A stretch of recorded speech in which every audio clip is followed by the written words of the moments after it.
ಹಳ್ಳಿಗಾಡಿನ ಕಾರ್ಮಿಕರು ಇವರೆಲ್ಲರ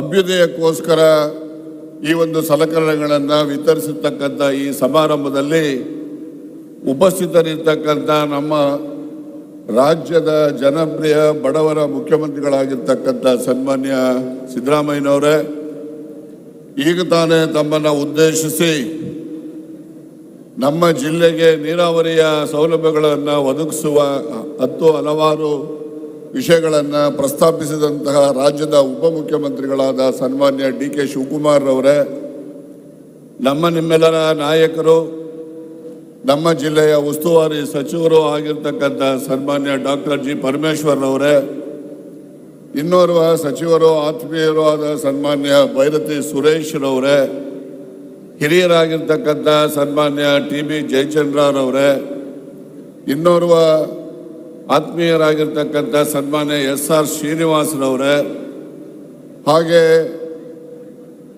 ಹಿರಿಯ ಶಾಸಕರುಗಳಾಗಿರ್ತಕ್ಕಂಥ ಸನ್ಮಾನ್ಯ CB ಸುರೇಶ್ ಬಾಬುರವರೇ, ಸುರೇಶ್ ಗೌಡರವರೇ, ಹಾಗೂ ಇಲ್ಲಿಯ ಸ್ಥಳೀಯ ಶಾಸಕರು ಸಮಾರಂಭದ ಅಧ್ಯಕ್ಷರು ಆಗಿರ್ತಕ್ಕಂಥ ಸನ್ಮಾನ್ಯ ಜ್ಯೋತಿ ಗಣೇಶ್ರವರೇ, ವಿಧಾನ ಪರಿಷತ್ತಿನ ಸದಸ್ಯರುಗಳೇ, ತಿಪಟೂರಿನ ಶಾಸಕರಾಗಿರ್ತಕ್ಕಂಥ ಸನ್ಮಾನ್ಯ ಷಡಕ್ಷರಿರವರೇ, ವಿಧಾನ ಪರಿಷತ್ತಿನ ಸದಸ್ಯರುಗಳೇ, ರಾಜೇಂದ್ರರವರೇ, ಶ್ರೀನಿವಾಸರವರೇ, ಇನ್ನೋರ್ವ ನಮ್ಮ ಚಿದಾನಂದ ಗೌಡರವರೇ,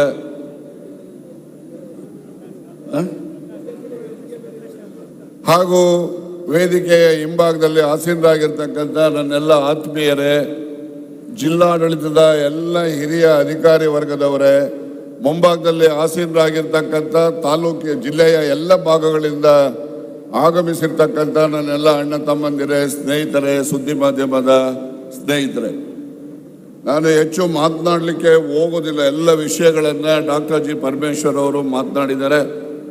ಇನ್ನೂ ಹೆಚ್ಚು ವಿಚಾರಗಳನ್ನು ಸನ್ಮಾನ್ಯ ಮುಖ್ಯಮಂತ್ರಿಗಳು ಕೂಡ ಹೇಳಲಿದ್ದಾರೆ.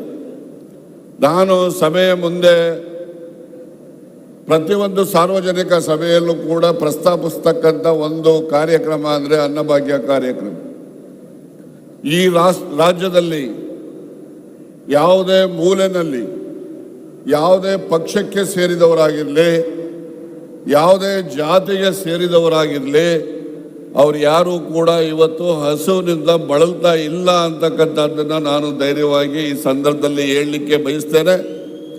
ಆ ಒಂದು ಪುಣ್ಯದ ಕಾರ್ಯಕ್ರಮದ ರೂವಾರಿ ಸನ್ಮಾನ್ಯ ಸಿದ್ದರಾಮಯ್ಯನವರು ಮತ್ತು ಕಾಂಗ್ರೆಸ್ ಪಕ್ಷ ಅಂತಕ್ಕಂಥದ್ದನ್ನು ನಾವು ಯಾರೂ ಮರಿಬಾರ್ದು. ಬಹಳಷ್ಟು ಜನ ಹೇಳ್ಬೋದು, ನಮ್ಮ ಸುರೇಶ್ ಗೌಡನೇ ಭಾಷಣ ಹೊಡೆದ್ಬಿಡ್ತಾರೆ ಕೆಲವು ಸರಿ, ಅನ್ನಭಾಗ್ಯ ಕಾರ್ಯಕ್ರಮ ಅಂದರೆ ಬಿಡ್ರಿ, ಸಿದ್ದರಾಮಯ್ಯನವ್ರೇನು ಮನೆಯನ್ನು ತಂದುಕೊಟ್ಟಿಲ್ಲ ಅಂತ ಹೇಳ್ಬಿಡ್ತಾರೆ. ನಾವು ಅವ್ರಿಗೆ ಹೇಳ್ಬೋದು, ನಮ್ಮ ಕೃಷ್ಣಪ್ಪನಿಗೂ ಹೇಳ್ಬೋದು ಬೇಕಾದ್ರೆ, ನಿಮ್ಮ ಮುಖ್ಯಮಂತ್ರಿಗಳೆಲ್ಲ ಇದ್ರಲ್ಲಪ್ಪ, ಅವಾಗ ಯಾಕಪ್ಪ ಕೊಡಲಿಲ್ಲ ಕಾರ್ಯಕ್ರಮ, ಅವ್ರೇನು ಮನೆಯನ್ನು ತಂದುಕೊಡ್ತಾ ಇದ್ರಾ?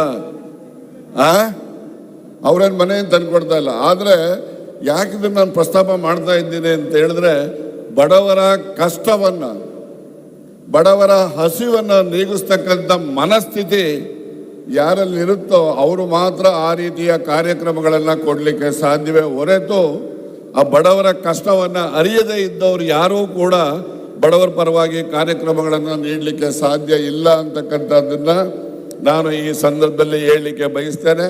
ಅದರ ಜೊತೆಯಲ್ಲಿ ಇನ್ನೂ ಹಲವಾರು ವಿಚಾರಗಳನ್ನು ಪ್ರಸ್ತಾಪ ಮಾಡಬಹುದು. ಸಮಯದ ಅಭಾವದಿಂದ ಎಲ್ಲ ವಿಚಾರಗಳನ್ನು ನಾನು ಪ್ರಸ್ತಾಪ ಮಾಡಲಿಕ್ಕೆ ಹೋಗದೇ ಇದ್ದರೂ ಕೂಡ ನಮ್ಮ ಉಪಮುಖ್ಯಮಂತ್ರಿಗಳು ಪ್ರಸ್ತಾಪಿಸಿದ ಹಾಗೆ ನಾವೆಲ್ಲ ನುಡಿದಂತೆ ನಡೆದಿದ್ದೇವೆ. ಬಹಳಷ್ಟು ಜನ ಪ್ರಸ್ತಾಪ ಮಾಡ್ತಾ ಇದ್ರು, ಏನಪ್ಪ ಇವೆಲ್ಲ ಯಾರ ಕೈಲೂ ಜಾರಿ ಮಾಡೋಕ್ಕಾಗೋದಿಲ್ಲ, ಸುಮ್ಮನೆ ಘೋಷಣೆ ಮಾಡಿ ಓಟ್ ತಗೊಳ್ತಾರೆ ಅಷ್ಟೇ ಅಂತೇಳಿ. ನಾವು ಘೋಷಣೆನೂ ಮಾಡಿದ್ದೇವೆ, ಕಾರ್ಯಕ್ರಮಗಳನ್ನು ಜಾರಿನೂ ಮಾಡಿದ್ದೇವೆ ಅಂತಕ್ಕಂಥದ್ದು, ನುಡಿದಂತೆ ನಡೆದಿದ್ದೇವೆ ಅಂತಕ್ಕಂಥದ್ದನ್ನು ನಿಮ್ಮ ಮುಂದೆ ಧೈರ್ಯವಾಗಿ ಹೇಳಲಿಕ್ಕೆ ನಮಗೆ ಶಕ್ತಿ ಇದೆ ಅಂತಕ್ಕಂಥ ಮಾತನ್ನು ಕೂಡ ನಾನು ಈ ಸಂದರ್ಭದಲ್ಲಿ ಹೇಳಲಿಕ್ಕೆ ಬಯಸಿ, ಮುಂದಿನ ದಿನಗಳಲ್ಲೂ ಕೂಡ ನಾವು ಎಲ್ಲ ಜಾತಿಯಲ್ಲಿರ್ತಕ್ಕಂಥ, ಎಲ್ಲ ಪಕ್ಷದಲ್ಲಿರ್ತಕ್ಕಂಥ ಬಡವರ ಪರವಾಗಿ ಕಾರ್ಯಕ್ರಮಗಳನ್ನು ಕೊಡ್ತೇವೆ, ಆ ಕಾರ್ಯಕ್ರಮಗಳನ್ನು ಜಾರಿನೂ ಮಾಡ್ತೇವೆ. ನಿಮ್ಮೆಲ್ಲರ ಆಶೀರ್ವಾದ ಸದಾಕಾಲ ಆ ರೀತಿಯ ಕಾರ್ಯಕ್ರಮಗಳನ್ನು ರೂಪಿಸಿ ಜಾರಿ ಮಾಡ್ತಕ್ಕಂಥವ್ರ ಮೇಲೆ ಇರಬೇಕು ಅಂತಕ್ಕಂಥ ಮನವಿಯನ್ನು ಮಾಡಿ ನಾನು ಹೆಚ್ಚು ಮಾತನಾಡಲಿಕ್ಕೆ ಹೋಗದೆ ತಮ್ಮೆಲ್ಲರಿಗೂ ಕೂಡ ಶುಭವನ್ನ ಕೋರಿ ಈ ರೀತಿಯ ಕಾರ್ಯಕ್ರಮಗಳು ಎಲ್ಲ ಜಿಲ್ಲೆಗಳಲ್ಲೂ ಕೂಡ ಜಿಲ್ಲಾಡಳಿತದ ಮೂಲಕ ನಡೆಯುವಂತಾಗಬೇಕು. ನಮ್ಮ ಡಾಕ್ಟರ್ ಜಿ ಪರಮೇಶ್ವರ್ ಪ್ರಸ್ತಾಪ ಮಾಡಿದ್ರು, ಈ ಕಾರ್ಯಕ್ರಮಗಳು ಎಲ್ಲ ಜಿಲ್ಲೆಯಲ್ಲೂ ನಡೆಯುತ್ತೆ, ಯಾರಿಗೂ ಗೊತ್ತೇ ಆಗೋದಿಲ್ಲ. ಎಲ್ಲೋ ಕೆಲವೇ ಜನಗಳು ಅದರಿಂದ ವಿಷಯವನ್ನು ತಿಳ್ಕೊಂಡು ಅದು ದುರುಪಯೋಗ ಆಗ್ತಕ್ಕಂಥ ಸಂಗತಿಗಳು ಹೆಚ್ಚು ಇರ್ತಾ ಇದ್ವು.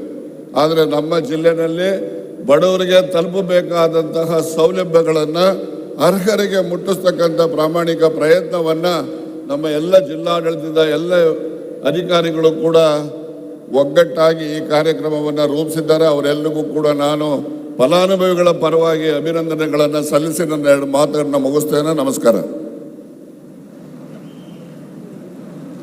ಸರ್ಕಾರ ಸದಾ ನಿಮ್ಮ ಜೊತೆಗಿದೆ, ಯಾವುದೇ ಚಿಂತೆ ಬೇಡ ಅಂತ ಮತ್ತೊಮ್ಮೆ ಭರವಸೆ ನೀಡಿದ್ದಾರೆ ಶ್ರೀ KN ರಾಜಣ್ಣ ಅವರು. ಅವರಿಗೆ ಧನ್ಯವಾದಗಳು.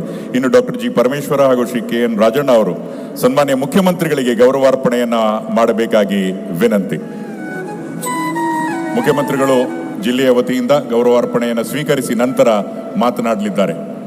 ಬಂಧುಗಳೇ,